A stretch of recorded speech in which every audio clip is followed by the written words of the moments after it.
بسم الله الرحمن الرحيم.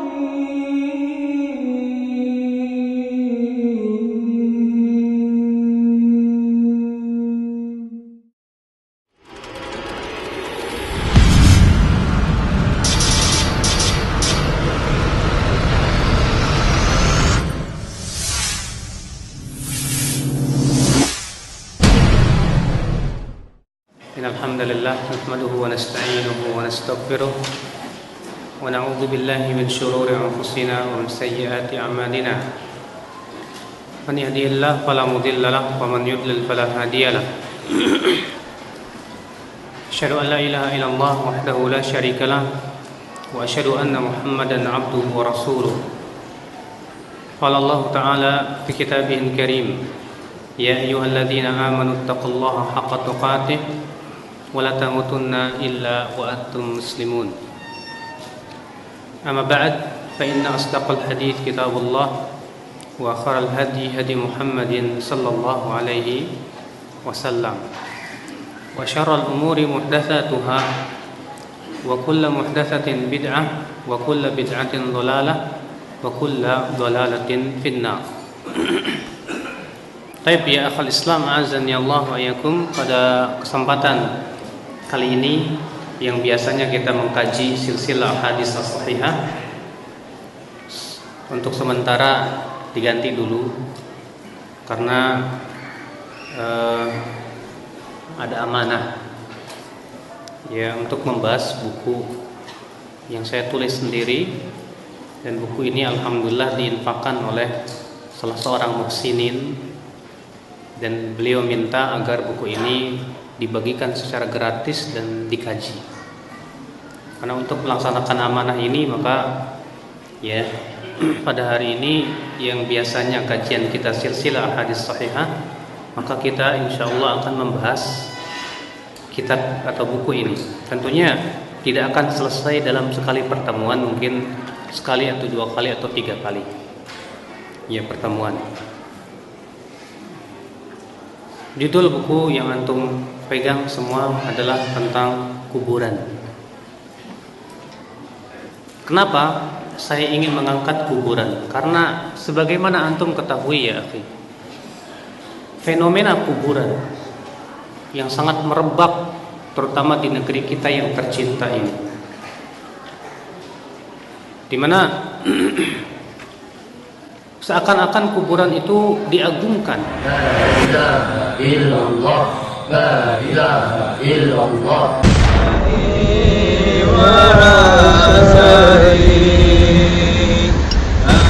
Seakan-akan kuburan itu diagungkan, dijadikan sebagai Tuhan, dijadikan sebagai tandingan selain Allah Subhanahu wa taala. Maka dari itu ikhwatul Islam, azani Allah wa iyyakum, sementara dinun nabiyina, agama para nabi, semenjak dari Nabi Muhammad, dari Nabi Nuh alaihi salatu wassalam sampai Nabi Muhammad sallallahu alaihi wasallam, dakwahnya adalah memurnikan tauhid, memurnikan makna la ilaha illallah. Ikhwatul Islam, pengagungan terhadap kuburan ini itu adalah merupakan warisan dari siapa? Warisan dari orang-orang Yahudi dan Nasrani. Rasulullah SAW bersabda, la'anallahu al-yahuda wan nasara ittakhadhu qubur anbiya'ihim wa salihihim masajid. Semoga Allah melaknat orang Yahudi dan orang Nasrani yang telah menjadikan kuburan Nabi dan orang-orang soleh mereka sebagai apa?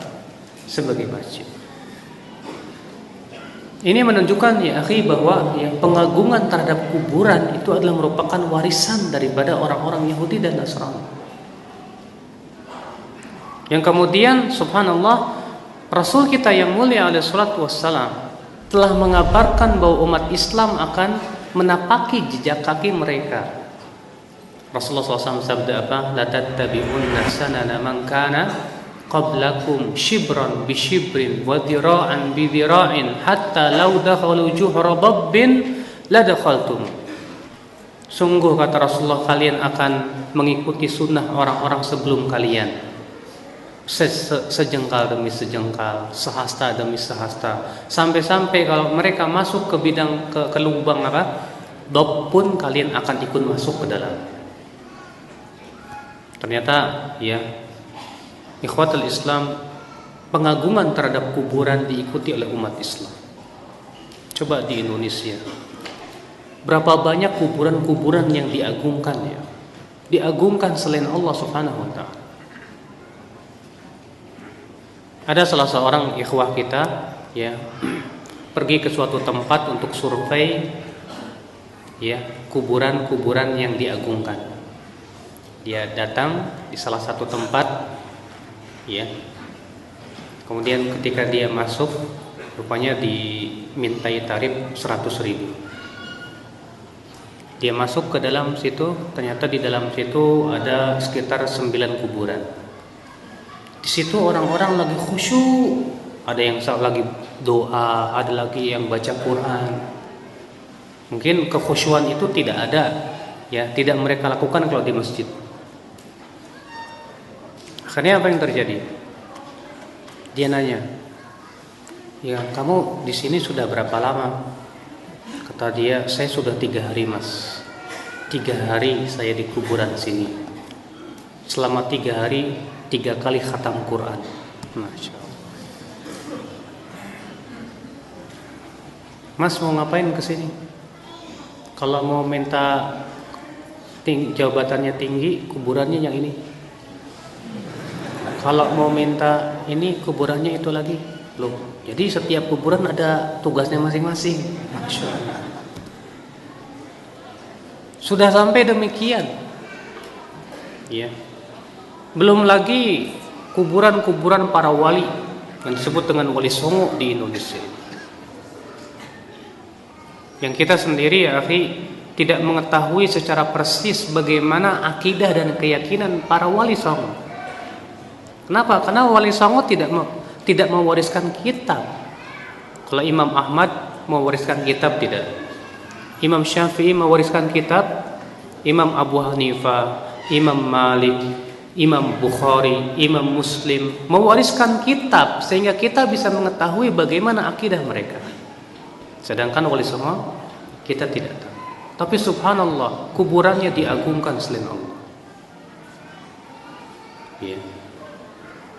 Lihat di kuburan-kuburan wali songo, antum lihat, masya Allah, sampai ada di antara mereka yang sujud ke kuburan, sampai ada di antara mereka yang nangis-nangis di kuburan. Innalillahi wa inna ilaihi raji'un. Maka ikhwatul Islam azani Allah, ya, fenomena ini sebetulnya Rasulullah SAW telah jauh-jauh hari ingatkan, di mana Rasulullah SAW berdoa, Allahumma la taj'al qabri wathanan yu'bad. Ya Allah, jangan engkau jadikan kuburanku ini sebagai berhala yang disembah.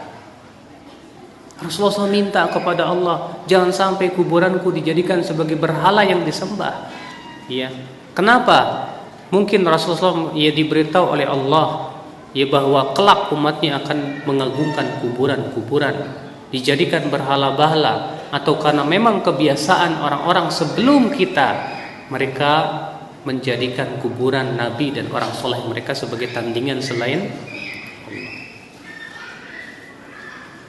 Ya. Maka insya Allah kita akan membahas buku ini sedikit demi sedikit ya, karena untuk melaksanakan amanah saja untuk membahas buku ini. Kita buka bab 1, hakikat kuburan.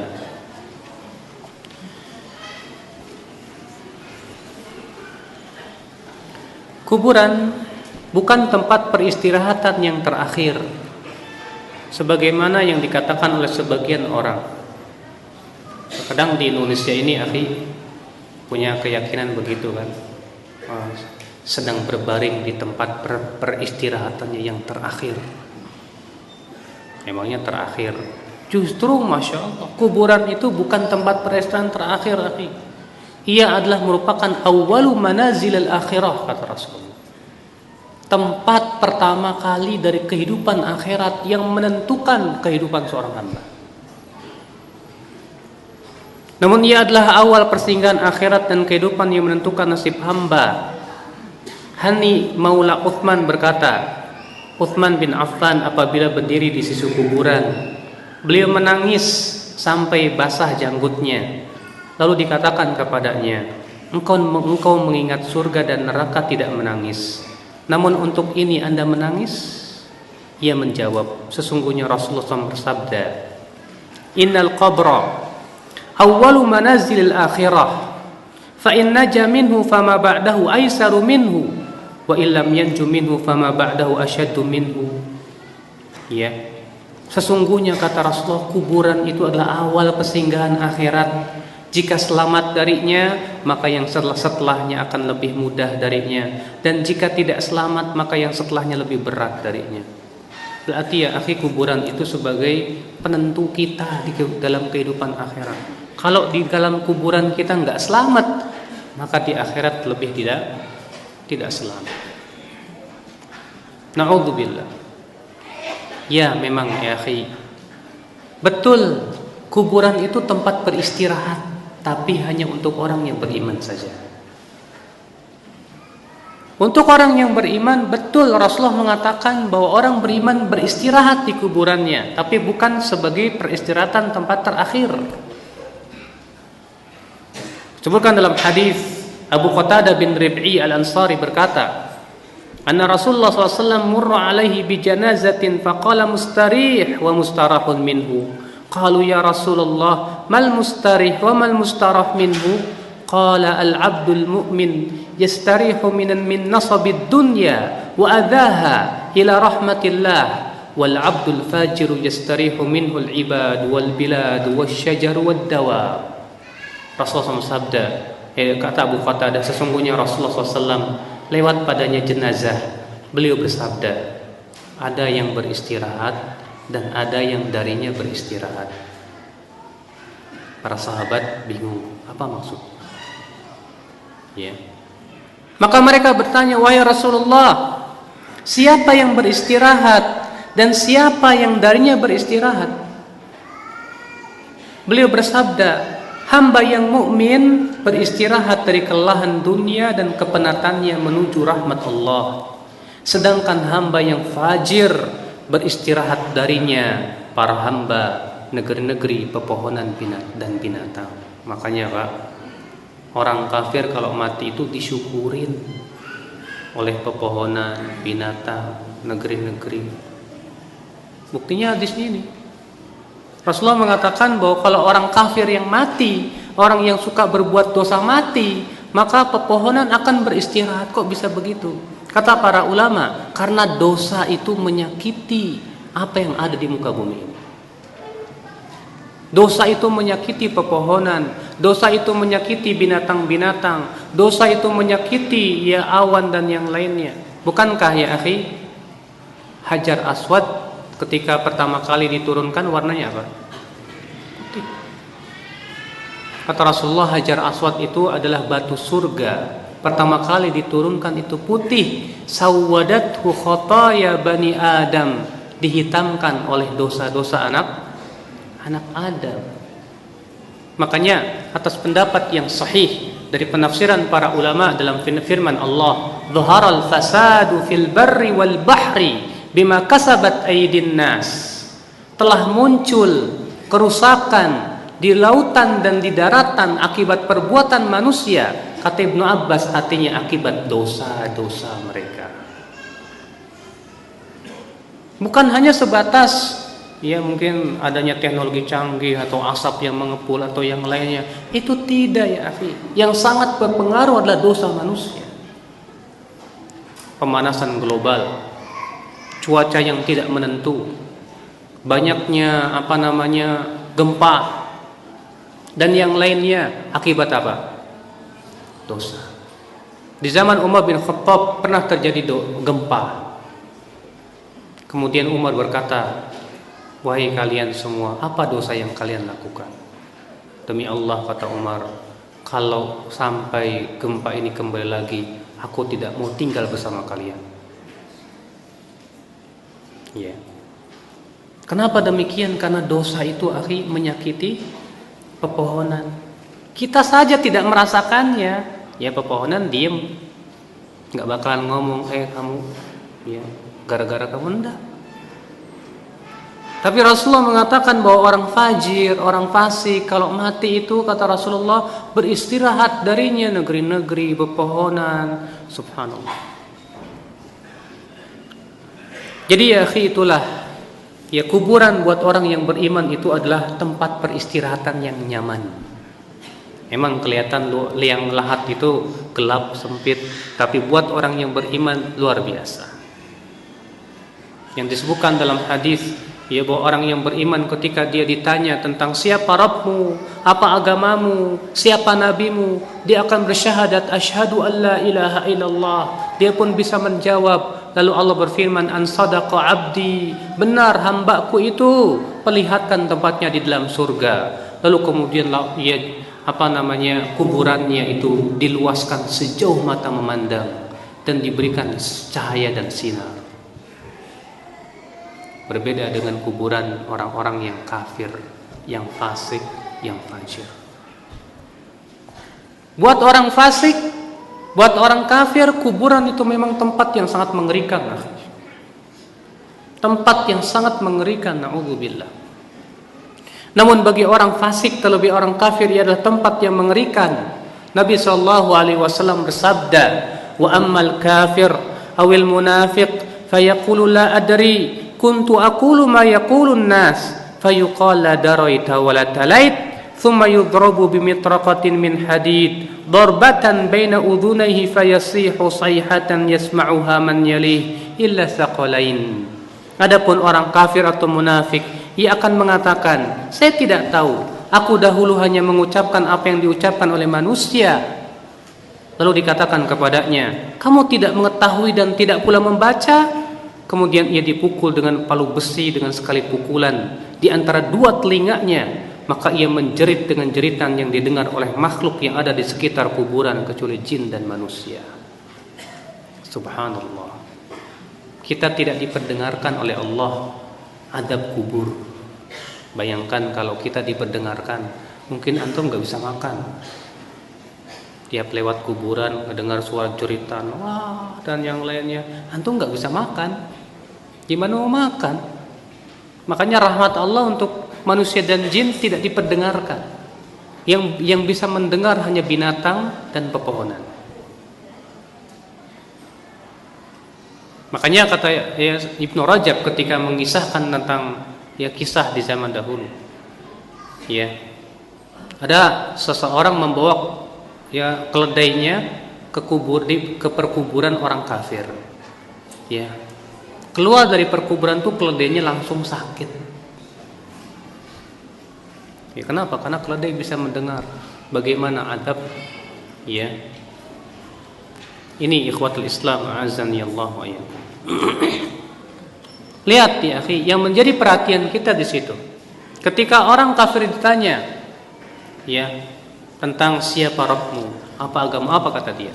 La adri, saya tidak tahu. Aku cuma mendengar orang-orang mengucapkan sesuatu, aku pun ikut-ikut mengucapkan. Ikhwatul Islam, maka kewajiban kita ya akhi memikirkan apa yang kita persiapkan menuju kuburan itu. Amal kita sudah sejauh apa ya akhi? Setiap kita pasti mati, setiap kita pasti akan ditanya oleh malaikat mungkar dan nakir. Wajib diyakini itu pasti akan terjadi ya akhul Islam, azani Allah wa iyyakum. Ikhwatul Islam, demikian memang keadaan kuburan. Ia adalah tempat yang menyenangkan orang yang beriman. Tapi ia adalah tempat yang sangat menyeramkan bagi orang-orang yang kafirin dan fajir. Maka ikhwatul Islam, setiap kita bertanya, apa persiapan kita menuju kehidupan itu? Ataukah kita masih terus disibukkan dengan dunia, dunia, dan dunia? Lalu kemudian kita pun ketika meninggal dunia dalam keadaan kita belum siap-siap menuju kehidupan akhirat. Fanasallallahu as-salamata wal afiyah. Ikhwatul Islam, kuburan hanyalah benda mati yang tidak dapat memberi manfaat dan mudarat. Di halaman 18, kuburan hanyalah benda mati yang tidak bisa memberikan manfaat dan mudarat. Di dalamnya terbujur mayat yang kaku yang membutuhkan doa orang yang masih hidup. Siapa di antara antum yang pernah memandikan mayat? Nggak pernah ya? Belajar dong. Akhi, ketika antum mandiin mayat, mayatnya diam apa gimana? Antum cubit, dia ngelak. Itu mayat. Berarti sudah tidak bisa memberikan manfaat dan mudarat. Jangankan ngasih manfaat mudarat buat orang lain, buat dirinya sendiri aja nggak bisa. Ya. Lalu ada apa kemudian dijadikan tandingan selain Allah Subhanahu wa taala? Nauzubillah, nasallallahu alaihi wasallam. Ia tidak dapat menyampaikan doa orang yang bertawasul kepadanya, apalagi mengabulkan doa orang yang berdoa kepadanya. Mayat sudah tidak punya apa-apa lagi, tidak punya kemampuan. Justru dia sangat butuh doanya orang yang hidup ya. Ya. Ikhwatul Islam, bayangkan Rasulullah sallallahu alaihi wasallam saja, orang yang paling tinggi kedudukannya di sisi Allah. Ternyata Rasulullah tidak bisa memberikan manfaat dan mudarat kepada dirinya sendiri. Allah berfirman dalam surat Al-A'raf ayat 188 apa? Qul la amliku li nafsi naf'an wa la darran illa ma syaa Allah. Walau kuntu a'lamul ghaib lastakthartu minal khairi wa ma massani as-su. Katakan hai Muhammad, aku tidak memiliki untuk diriku manfaat dan mudarat kecuali apa yang Allah kehendaki. Kalaulah aku tahu yang gaib, aku akan memperbanyak kebaikan dan aku tidak akan tertimpa keburukan. Ya akhi, ini ayat bantahan berat buat orang-orang tasawuf. Kenapa? Karena orang tasawuf punya keyakinan bahwa Rasulullah bisa memberikan manfaat dan mudarat setelah matinya. Jangankan itu, mereka punya keyakinan katanya wali yang sudah mati itu bisa memberikan manfaat dan mudarat. Ya. Mereka punya keyakinan bahwa Rasulullah SAW itu tahu yang gaib. Bahkan mereka punya keyakinan wali-wali itu katanya tahu yang gaib. Subhanallah. Maka di sini Allah Subhanahu wa taala membatalkan keyakinan seperti ini.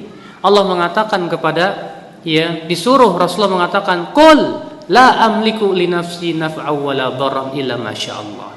Katakan hai Muhammad, aku tidak memiliki untuk diriku manfaat dan mudarat. Untuk dirinya sendiri Rasulullah tidak bisa memberikan manfaat dan mudarat, apalagi untuk orang lain. Walau kuntu a'lamul ghaib, kalaulah aku tahu yang gaib kata Rasulullah, lastakthartu minal khair, aku akan memperbanyak kebaikan. Wa ma massani yasu, dan aku tidak akan tertimpa keburukan. Buktinya di perang Uhud Rasulullah kepalanya bocor, gigi serinya patah, ya. Pipinya tertancap, nggak kayak sekarang. Ya terkadang kaum muslimin banyak punya keyakinan yang namanya wali itu katanya nggak mempan dibacok. Sampai-sampai banyak ya para kiai memperlihatkan karomahnya, tuh lihat nggak mempan dibacok katanya. Oh itu wali. Subhanallah. Rasulullah SAW saja ya ketika perang Uhud masih bocor kepalanya. Ya subhanallah, ikhwatul Islam azani Allah wa iyyakum. Ikhwatul Islam, kuburan memang benda mati. Dia tidak bisa memberikan manfaat dan mudarat. Tapi sayang, aneh, ya seakan kuburan itu diagungkan selain Allah, dijadikan tempat beribadah dan yang lainnya. Berikut kita akan sebutkan beberapa ritual yang masyhur di kalangan masyarakat kita, ya, beserta pemaparan dalil-dalil dan sedikit dia menyebutkan tentunya ya hujah-hujah dari mereka. Bab yang kedua yaitu ritual-ritual di kuburan. Yang pertama, membaca Al-Quran di kuburan. Sebelum kita membahas hukum membaca Al-Quran di kuburan, baiknya kita bahas dulu ya hukum menghadiahkan Al-Quran. Gimana nih? Ya terkadang kan di masyarakat sering kita mendengar hadiah ila hadrati fulan al-fatihah, a'udzubillahi minasyaitonir rajim. Atau misalnya baca yasinan buat si mayat, atau baca Quran, ya kan? Iya. Apa hukumnya? Terjadi ikhtilaf para ulama.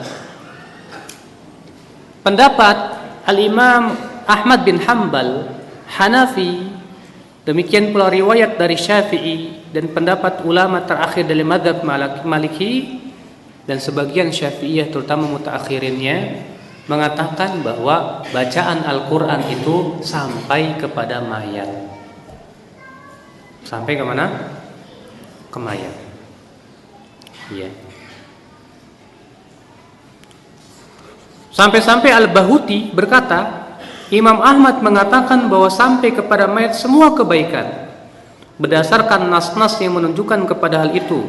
Juga karena manusia di negeri-negeri berkumpul membaca Al-Quran untuk dihadiahkan kepada mayat tanpa ada pengingkaran, sehingga menjadi ijma mereka. Sampai-sampai Al-Bahuti mengatakan di sini kata ini ijma. Dan nanti kita akan sebutkan bahwa tidak ada ijma. Iya. Apa dalil mereka, Pak? Yang mengatakan katanya ya membacakan atau menghadiahkan Al-Quran ke mayat itu sampai kias. Kias kepada apa? Kepada sedekah, haji, puasa. Kan disebutkan dalam hadis sedekah untuk mayat itu sampai. Disebutkan dalam hadis menghajikan orang itu boleh. Mempuasakan ya orang tua kita yang punya hutang boleh.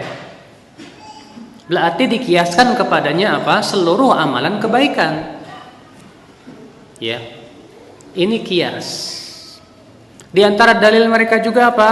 Hadis Ma'qil bin Yasar bahwa Nabi SAW sabda, "Iqra'u Yasin ala mautakum." Bacakan surat Yasin kepada orang yang sudah mati di antara kamu.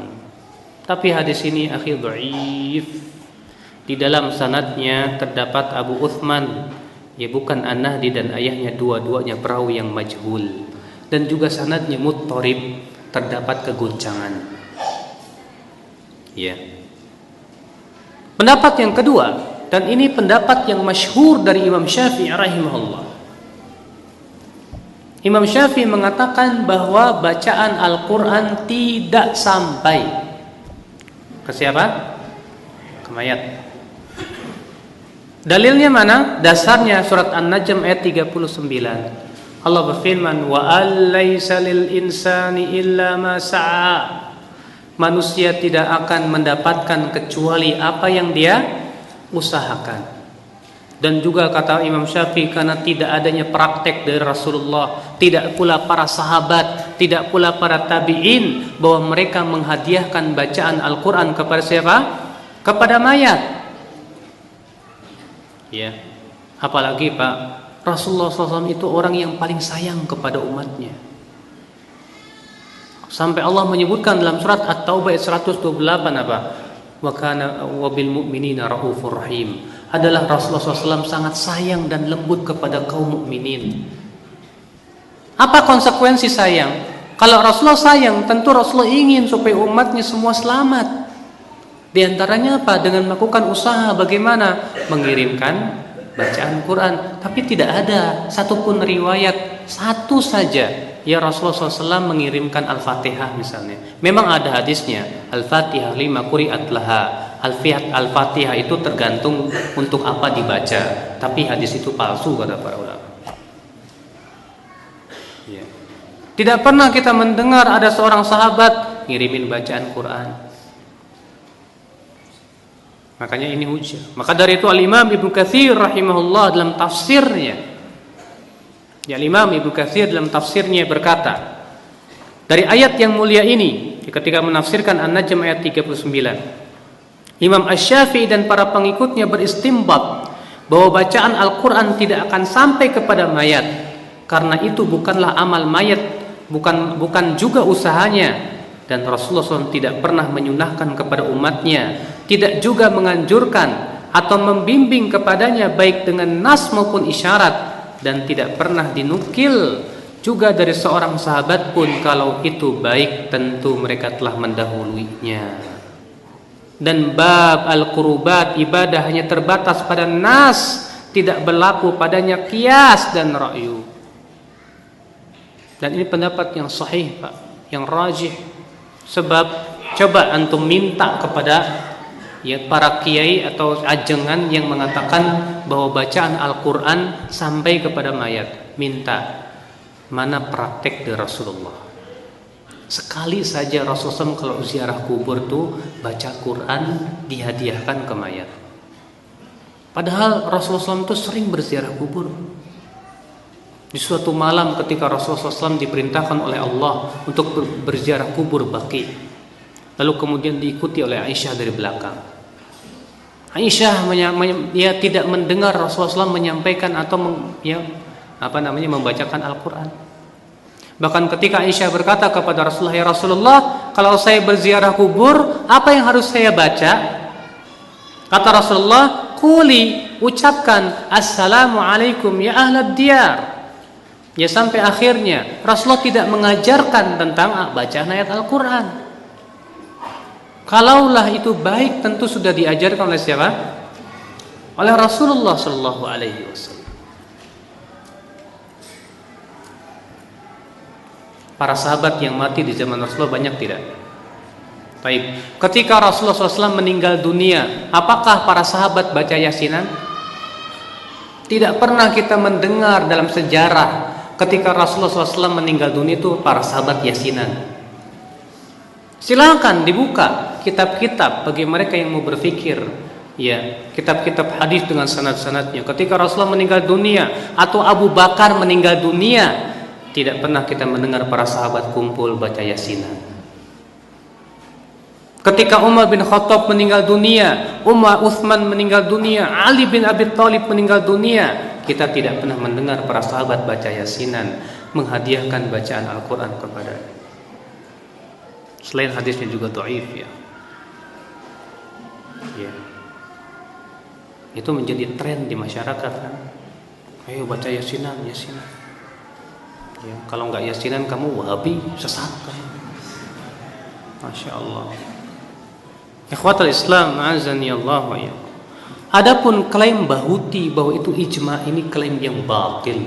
Kenapa? Karena perselisihan dalam masalah ini jelas. Lah terus berarti Imam Ahmad sesat dong. Berarti Imam Malik sesat. Berarti Imam Abu Hanifah sesat? Yang mengatakan bahwasannya ya bacaan Quran sampai, kita katakan mereka sudah berijtihad. Dan orang yang berijtihad itu kalau benar dapat 2 pahala, kalau salah dapat 1 pahala. Berarti buat mujtahidnya dapat pahala, lah buat antum kalau tahu itu salah dapat dosa kalau tetap ngikutin juga. Ya akhi, dalam masalah perselisihan ulama, hujah kita bukan ulama. Kalau ketika terjadi ikhtilaf ulama, hujah kita apa? Al-Quran dan Sunnah Rasulullah SAW. Makanya kalau ada orang berkata, sampean kan punya ulama, saya punya ulama, ya masing-masing aja. Kita katakan, apa benar, apa pernah kita mendengar ada ulama yang hujahnya begitu? Imam Syafi'i ketika dialog dengan Imam Ahmad bin Hanbal tentang masalah tarikus shalah, ya orang yang meninggalkan salat hukumnya kafir atau tidak. Imam Ahmad membawakan nas dalil, Imam Syafi'i membawakan dalil. Tidak pernah kita mendengar para ulama ketika dialog, sampean punya ulama, saya punya ulama. Itu perkataan orang bodoh biasanya. Sering kita dengar seperti itu. Ya ulamamu, ya ulamaku. Ya subhanallah. Tidak ya akhi. Ya, kalau sudah terjadi ikhtilaf seperti ini, kita lihat dalilnya. Kita lihat praktik dari Rasulullah dan para sahabatnya. Ya. Maka ini pendapat yang sahih, yang rajih, bahwasanya tidak pernah dinukil bahwa Rasulullah SAW menghadiahkan bacaan Al-Quran. Tidak pula para sahabat, tidak pula para tabi'in. Sekarang kita baru hukum membaca Al-Quran di kuburan. Setelah kita memaparkan hukum menghadiahkan bacaan Al-Quran, kita lanjutkan dengan pembahasan hukum membaca Al-Quran di kuburan. Apa hukumnya? Terjadi ikhtilaf juga. Sengaja saya sebutkan ikhtilaf ulamanya siapa, supaya apa? Antum semua tahu. Pertama, ya bisa jadi hal ini terjadi ikhtilaf ulama. Tapi kita pun harus mengetahui bagaimana sikap kita di dalam masalah ini. Kita melihat dalil, bukan melihat orang. Siapa yang dalilnya kuat, itu yang kita ikuti. Iya. Sayyid Sabiq dalam kitab Fikih Sunnah berkata, para fuqaha berselisih mengenai hukum membaca Al-Quran di kuburan. Asy-Syafi'i dan Muhammad bin Al-Hasan berpendapat sunnah agar memberikan keberkahan padanya, dan disetujui oleh Al-Qadhi Iyad dan Al-Qarafi. Dari Malikiyah dan Ahmad memandang tidak apa-apa. Al-Khallal meriwayatkan dari jalan Ruh bin Al-Faraj dari Al-Hasan bin As-Sabbah, ia berkata, aku bertanya kepada Asy-Syafi'i tentang membaca di sisi kuburan. Beliau menjawab tidak apa-apa. Dalam kitab Al-Qiraah Indal Qubur yang ditulis Al-Khallal.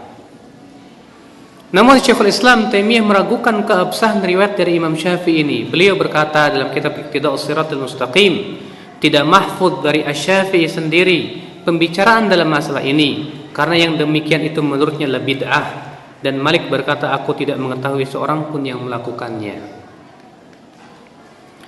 Dan pernyataan Sayyid Sabiq bahwa Imam Ahmad memandang tidak apa-apa bertentangan dengan yang diriwayatkan oleh Abu Daud darinya dalam kitab Masailnya, di mana Abu Daud meriwayatkan, beliau berkata, aku mendengar Ahmad ditanya tentang hukum membaca Al-Quran di kuburan. Beliau menjawab tidak boleh. Siapa yang mengatakan? Tidak boleh. Namun ada riwayat yang menyebutkan bahwa Imam Ahmad rujuk dari pendapat ini, rujuk dan mengatakan boleh. Nah, ini yang kemudian riwayat ini dijadikan dalih yang sangat kuat. Tuh lihat, Imam Ahmad saja rujuk dan membolehkan baca Quran di mana? Di kuburan.